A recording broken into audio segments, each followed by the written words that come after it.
अपने पिछले वीडियो में मैंने जिस बारे में बात की थी ये है वो किताब, ये है वो पौराणिक कहानियों की किताब जो गीता प्रेस गोरखपुर से है। और इस किताब में मैंने जिस बारे में आपसे बात की थी कि ब्रह्मा जी की पूजा क्यों नहीं होती, उसका स्पष्ट यहाँ पर लिखा हुआ है। यहाँ पे ये भी लिखा हुआ है कि वो चीज़ कहाँ से ली गई है। कहने का मतलब है, मैं अभी आपको दिखाती हूँ। फ्रेंड्स, ये है वो स्टोरी और मैंने पिछले वीडियोस में आपको यहाँ तक सुना दिया था। कहाँ तक कि थोड़ी देर बाद हंसते हुए चले गए, तुम्हारी कहीं पूजा नहीं होगी। जी हाँ फ्रेंड्स, मैंने यहाँ तक आपको पिछले वीडियो में सुना दिया था। और इस स्टोरी का नाम ब्रह्मा जी का दर्प भंग था। और उसके आगे मैं आपको इस वीडियो में सुना रही हूँ। और ना तुम्हारा ये गर्व ही रहेगा। फिर वह तुरंत वहां से चलती बनी। अब ब्रह्मा जी को अपनी भूल का पता चला।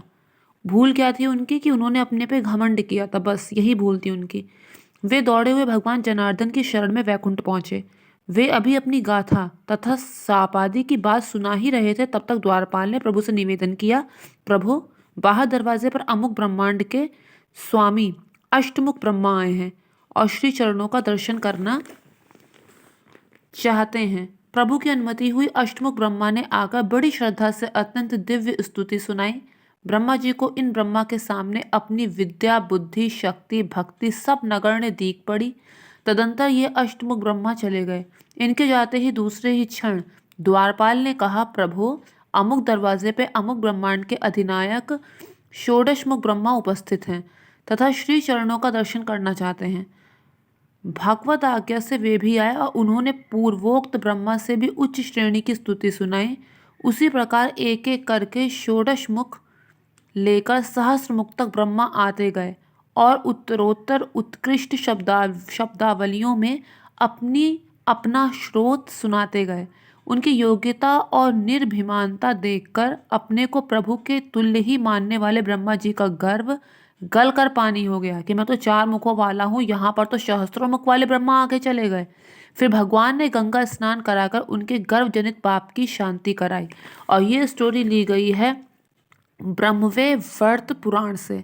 इस पुराण में जाकर अगर आप सर्च करेंगे या फिर ये किताब आपको कहीं से मिल जाएगी, उसमें जाकर देखेंगे तो आपको पता चल जाएगा कि जो मैंने आपको स्टोरी सुनाई वो पूरी तरह से सही है। ब्रह्मवै वर्त पुराण, तो ये स्टोरी पूरी तरह से सही है। इसका एविडेंस ये है कि ये यहाँ से ली गई है। लेकिन फ्रेंड्स, जैसे कि मैं बात आपसे कह रही थी कि कुछ लोगों ने ब्रह्मा जी के बारे में इतनी गलत अफवाह उड़ा सकी है। भगवान, मैं ये नहीं कह रही कि इसके अलावा कोई और स्टोरी होगी नहीं। हो सकता है कि इसके अलावा भी कोई इसका रीज़न हो, क्योंकि अगर हम अपने धर्म ग्रंथों को उठाकर देखते हैं तो हमें एक ही बात के कई कई रीजंस मिलते हैं। अब जैसे राम के वनवास का रीज़न केवल ये थोड़ी था कि उन्हें कैकई माता ने कहा था कि मुझे अपने पुत्र को राजगद्दी पर बैठाना है तो इसलिए तुम वन को चले जाओ। उनके वन जाने के बहुत से रीजन थे। उन्हें रावण को मारना था इसलिए वो वन में गए थे। उन्हें सभी ऋषि मुनियों को दर्शन देना था इसलिए वो वन में गए थे। उन्हें सभी राक्षसों को मारना था इसलिए वो वन में गए थे। इसके अलावा उन्हें पिछले जन्म में नारद जी का श्राप भी तो मिला था, इसलिए वो वन में गए थे। नारद जी ने उन्हें श्राप दिया था कि आपने मेरा मजाक उड़ाया है तो देखना आगे चल के वानर ही आपकी सहायता करेंगे, इसलिए वो वन में गए थे। इसके अलावा बहुत से रीजन है जो मैंने अभी आपको नहीं बताए, उसलिए वो वन में गए थे। मतलब एक ही चीज के इतने सारे रीजन थे।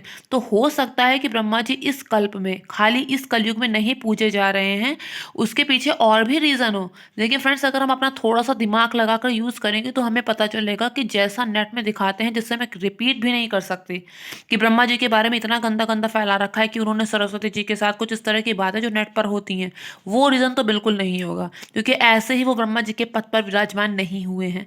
तो सबसे पहले तो इस तरह के वीडियोस पर हमारी कड़ी प्रतिक्रिया होनी चाहिए। इस तरह के वीडियोस को बढ़ावा नहीं मिलना चाहिए और उनके देखा देखी इस तरह के वीडियोस और नहीं बनाने चाहिए जिनका ना तो हमारे पास कोई एविडेंस हो, ना ही कोई प्रूफ हो। तो ये वो असली रीज़न था कि किस लिए ब्रह्मा जी की पूजा इस कल्प में नहीं होती, इस कलयुग में नहीं होती। एक समय था जब सारे राक्षस ब्रह्मा जी की ही पूजा करते थे।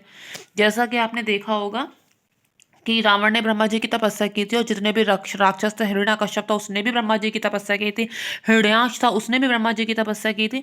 उस कल्प में ब्रह्मा जी बहुत पूजे जाते थे। लेकिन आज के समय में ब्रह्मा जी खाली पुष्कर पुष्कर जो एक जगह है वहाँ पे ब्रह्मा जी का मंदिर है, वो वहाँ पे पूजे जाते हैं। ऐसा कहा जाता है कि इसके अलावा 2 जगह और हैं, 2 मंदिर और हैं, सिर्फ जहाँ पे भगवान ब्रह्मा जी की पूजा होती है उनका मंदिर है, और कहीं ऐसा नहीं होता। लेकिन आगे एक समय फिर से ऐसा आएगा जब ये कलयुग खत्म होगा और एक दूसरा युग शुरू होगा, तब ब्रह्मा जी की पूजा पहले की भांति होती रहेगी। तो फ्रेंड्स, वैसा कि मैंने आपको बता दिया कि ये कहानी मैंने किस पुराण से आपको सुनाई है, और ये बिल्कुल सही है। तो अगर आपको फैलाना है, तो खास तौर पे हिंदू धर्म वालों को कह रही हूँ कि आप लोग इसका प्रचार कीजिए, इसका प्रसार कीजिए, और ब्रह्मा जी के बारे में ना गलत चीज़ कहिए और ना सुनना बर्दाश्त कीजिए। Thank you friends, thank you so much.